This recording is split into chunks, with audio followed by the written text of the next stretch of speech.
Hello বন্ধুরা, তোমরা সবাই কেমন আছো? আশা করছি সবাই খুব ভালো আছো, আমিও ভালো আছি। তো আজকে দুপুরে কি খাবার হয়েছে আমি শর্টসের মাধ্যমে তোমাদের সামনে আমি দিলাম, কিন্তু আমি তারপরে যখন ওই ভিডিওটা দেখলাম তখন দেখলাম পুরোটা তোমাদের সাথে শেয়ার হয়নি। তাই জন্য ভাবলাম যে আমি আরেকবার ভয়েস রেকর্ডিং করে তোমাদের সাথে পুরোটা আমি শেয়ার করি, কারণ আমার খিদেতে আমার পেট জ্বলছিল, তার সত্ত্বেও আমি ভিডিওটা করেছি।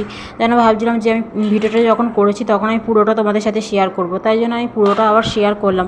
তোমরা প্লিজ আমার ভিডিওটা দেখো পুরোটা, কারণ আমার নিজেরই খারাপ লাগছে, কারণ আমি পুরোটা এত সাজালাম কিন্তু পুরোটা শেষমেশ ভিডিওতে দেখা গেল না। সেই জন্য আমার একটা খারাপ হচ্ছে যে আমি এত কষ্ট খিদে পেয়েছিল, তার সাথে আমি সাজিয়ে তোমাদের সাথে শেয়ার করলাম কিন্তু আমি দেখাতে পারলাম না পুরোটা।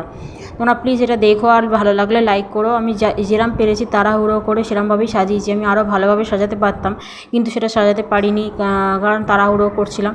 আর এদিকে দেখো ভাত বেড়ে নিয়েছিলাম বাটি করে, এক হাতে ক্যামেরা ধরে নিয়েছিলাম, তাই জন্য ঠিকমতো সাজাতে পারছিলাম না। তো যাই হোক, দেখো পেঁয়াজ, শসা, গন্ধরাজ লেবু, এদিকে আলু ভাজা, আর ওইদিকে ডিমের অমলেট, আর এই বাটির মধ্যে হচ্ছে মাছ, আলু, পটল, ঝিঙে দিয়ে ঝোল, আর এদিকে টকের ডাল আম দিয়ে।